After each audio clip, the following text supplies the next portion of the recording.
आप भले 7 नियम नहीं कर रहे कार्तिक के, भले एक नियम करो, पर वो नियम हमारा पूर्ण चलना चाहिए, उसकी नियम की पूर्णता पूर्ण होना चाहिए। आपको कहा था कार्तिक के 7 नियम हैं, उसमें पहला दीपदान, दूसरा तुलसी पूजन, तीसरा भूमि पर शयन, चौथा शरीर पर तेल नहीं लगाना, पांचवा सुंदर दलहन चीजों का त्याग करना, और छठा ब्रह्मचार्य व्रत का पालन करना, और सातवां अपने जीवन में कार्तिक के महीने में चाहे वाणी का संयम हो, चाहे भोजन का संयम हो, चाहे शब्दों का संयम हो, चाहे दृष्टि का संयम हो, चाहे इंद्रियों का संयम हो, वो संयम रखें।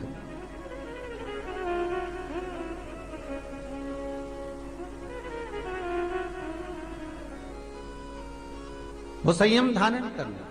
अब हमें ये ज्ञात करना है कि 7 नियम जो कार्तिक के महीने के होते हैं, कार्तिक माहत्म में जो 7 नियम बताए गए होते हैं, इन 7 नियम में से कोई एक नियम हम हमारी जिंदगी में उतार लें, कोई एक नियम हम हमारे जीवन में उतार लें, जिस नियम के बल पर हमें परमात्मा का साक्षीकरण हो जाए।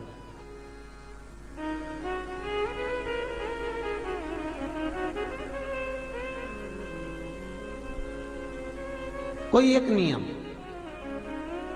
अगर आप दीप दान कर रहे हो कार्तिक के महीने में, प्रतिदिन आपने 1 महीना तक दीप दान करा महाराज, तो ये भी आपका एक नियम है।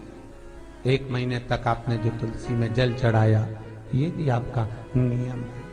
आपने अगर वाणी पर संयम रखा है, ये भी आपका महाराज। एक बहुत सुंदर बात कार्तिक के माध्यम से लीजिएगा अपने जीवन में उतारने के लिए। कार्तिक के महीने का 7वां नियम याद रखना, संयम।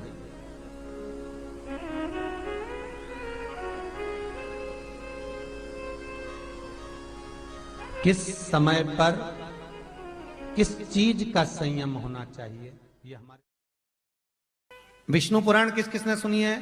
हाथ उठा। विष्णु पुराण का 5वां अंश कार्तिक खंड वर्णन करता है, या स्कंद पुराण का कार्तिक खंड को उठा लीजिए, वो वर्णन करता है 24 तरह के दिए होते हैं। कितने तरह के? 24 तरह के दीप होते हैं। उस दीप में सर्वाधिक श्रेष्ठ दीप होता है तुलसी दल का, तुलसी की डंडी से जो प्रकट किया गया। बत्तियों का भी क्रम है, एक लंबी बत्ती होती है, एक गोल बत्ती होती है। होती कि नहीं होती? लंबी और गोल। ये वाला स्पीकर बंद है, बार बार बंद हो रहा है, बार बार चालू हो रहा है, उसको देखिए जरा। बत्ती एक गोल होती है, एक लंबी होती है। गोल बत्ती और लंबी बत्ती में अंतर होता है, बहुत जमीन आसमान का अंतर है, बहुत ध्यान देना इसका। गोल बत्ती किस किस देवी देवता पे लगती है और लंबी बत्ती किस किस देवी देवता पे लगती है, तो स्कंद पुराण और विष्णु पुराण दोनों कहती है जो लंबी बत्ती होती है वो पितरों की जगह पर, पूर्वजों की जगह पर, पूर्वजों की जगह पर, बड़ के पेड़ के नीचे, पीपल के पेड़ के नीचे लंबी बत्ती का प्रमाण है। किसी देवी के स्थान पर, जो देवी की पूजन करते हैं, जगदम्बा की पूजन करते हो, पार्वती की करते हो, लक्ष्मी की करते हो, कुल देवी का स्मरण करते हो, लंबी बत्ती का प्रमाण। और जो गोल बत्ती होती है, वो गोल बत्ती का प्रमाण किसी हनुमान मंदिर, राम मंदिर, शिव मंदिर, जितने देवताओं के मंदिर हैं वहां पर गोल बत्ती का प्रमाण। लंबी बत्ती देवी के स्थान पर इसलिए जलाई जाती है क्योंकि देवी वंश की और लक्ष्मी की वृद्धि करती है।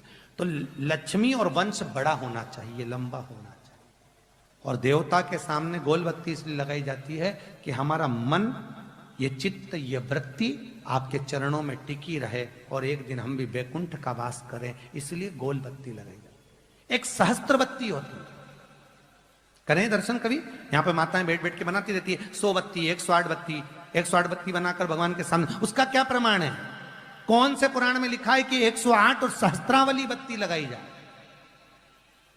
तो स्कंद पुराण में कार्तिक खंड के अंदर स्पष्ट किया गया, सहस्त्रावली बत्ती, 108 लंबी बत्तियों का जो प्रमाण है, वो कहते हैं कि जिस व्यक्ति ने किसी तीर्थ को ना करा हो, पूरे तीर्थ नहीं गए हो, सारे तीर्थों का स्नान नहीं करा हो, किसी तीर्थ में दर्शन करने से वंचित रह गए हो, तो 108 बत्ती की एक बत्ती बनाकर किसी नारायण के मंदिर में, शिव मंदिर में, देवी के मंदिर नहीं, केवल देवता के मंदिर में अगर उसको घी में भिगोकर प्रज्वलित कर दिया जाता है तो सारे तीर्थों के दर्शन का फल उस जीव को प्राप्त हो जाता है। उसको सहस्त्रावली बत्ती। दान का मतलब जानते हो आप लोग?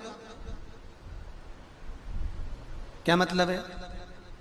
यमुना जी के घाट पर जाना, गंगा के घाट पर जाना, नर्मदा के घाट पर जाना और घाट पे जाके दिया लगाना, उसको हमारे यहां क्या कहते हैं? दीपदान। पर दुनिया के लोगों ने दीपदान के महत्व को कुछ दूसरा ही बना दिया। दिया जलाते हैं और नदी में छोड़ते हैं। भैया कौन सी पुराण में लिखा है दादा? कौन सी पुराण में लिखा है कि दिए को उठाकर नदी के अंदर छोड़ो? एक बात बताओ, सास तुम्हारी ऐसी बैठी सामने, तुम उसकी पूजन करोगी या थाली रखोगी या दिया जलाओगी तो उसके सामने रखाओगी कि उसके सिर पे जलाओगी? अरे बोलो तो सही, दिया कहां जलाओगे? उसके सामने कि सिर पे? पर दुनिया के लोग दिया कहां जला रहे हैं? दिया जला के छोड़ते हैं गंगा जी में, यमुना जी में, सरयू जी में, उसके अंदर छोड़ते हैं। तो ये तो दोष है ना, ये तो दोष माना जाता है। दिया दान करने का सबसे बड़ा क्रम है कि दीप दान करना है तो घाट पर लगाइए, पीपल के वृक्ष के नीचे दीप लगाइए। कार्तिक महीने में पूर्णिमा के दिन जो दीपदान दिया जाता है, उस दीपदान की बड़ी महत्वता होती है। हिंदू धर्म में केवल 3 दिन ऐसे होते हैं जिसके दीपदान का फल मनुष्य को नहीं मिलता। हिंदू धर्म में केवल 3 दिन ऐसे होते हैं जिसके दीपदान का फल मनुष्य को नहीं मिलता। हिंदू धर्म में 3 दिन ऐसे हैं जिसके दीपदान का फल मनुष्य को नहीं मिलता। पहले नंबर पर धनतेरस, दूसरे नंबर पर रूप चौदस और तीसरे नंबर पर दीपावली। इस दीपावली, धनतेरस और रूप चौदस, ये 3 दिन दिए दान का फल मनुष्य को नहीं मिलता है महाराज। क्यों नहीं मिलता महाराज? हम तो जला जला के और ओटले पे जलाएं, पीपल के नीचे लगाएं, खूब दीपदान करते हैं, तो इसका फल मनुष्य को क्यों नहीं मिलता?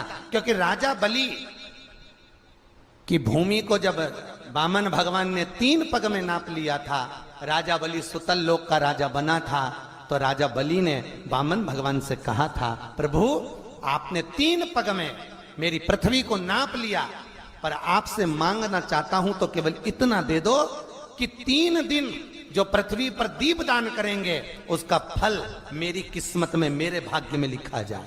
भगवान ने पूछा कौन कौन से? तो कहा एक धनतेरस, दूसरा रूप चौदस, तीसरा दीपावली।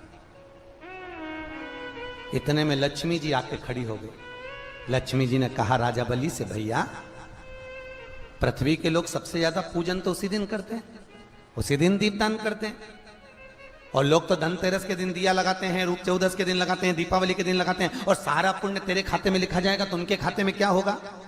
इतने में राजा बलि ने कहा, बहन लक्ष्मी चिंता मत कर, दीपावली के बाद में जो कार्तिक पूर्णिमा आएगी, उस कार्तिक पूर्णिमा के दिन जो किसी जलाशय के पास में जाकर, नदी, तालाब, कुंड, कुआं, किसी जलाशय के पास में जाकर अगर एक दिया लगा देंगे तो उसको 3 दिन का पुण्य फल 1000 गुना होकर प्राप्त हो जाएगा। 1000 गुना। इसलिए हमारे यहाँ पर दीपावली को तो केवल दीपावली कहते हैं, पर कार्तिक की पूर्णिमा को देव दीपावली कहते हैं। कौन सी दिवाली है? जम के बोलो जरा। देव दीपावली। दीपावली से बड़ी दीपावली होती है कार्तिक पूर्णिमा के दिन, क्योंकि तुमने ये 3 दिन जो दिया लगाया, इसका फल तुम्हें जब मिलता है जब तुम कार्तिक की पूर्णिमा के दिन किसी घाट पर, नदी के तट पर, तालाब के तट पर, सरोवर के तट पर जब दीपदान करते हो साहब, तब उसका पुण्य बढ़ जाता है। कार्तिक के महीने में 10वीं तिथि को जो तुलसी की डंडी को घी में भिगोकर अपनी कामना कर कर भगवान के सामने दिए में रखकर जला देता है, दिए की तरह उससे आरती उतार देता है, कहते हैं उसका जन्म दूसरी बार श्री शिवाय नमस्तुभ्यं श्री शिवाय नमस्तुभ्यं श्री शिवाय नमस्तुभ्यं श्री शिवाय नमस्तुभ्यं। जानकारी अच्छी लगी तो प्लीज़ चैनल को लाइक कीजिए, सब्सक्राइब कीजिए। Thank for watching. Thank you.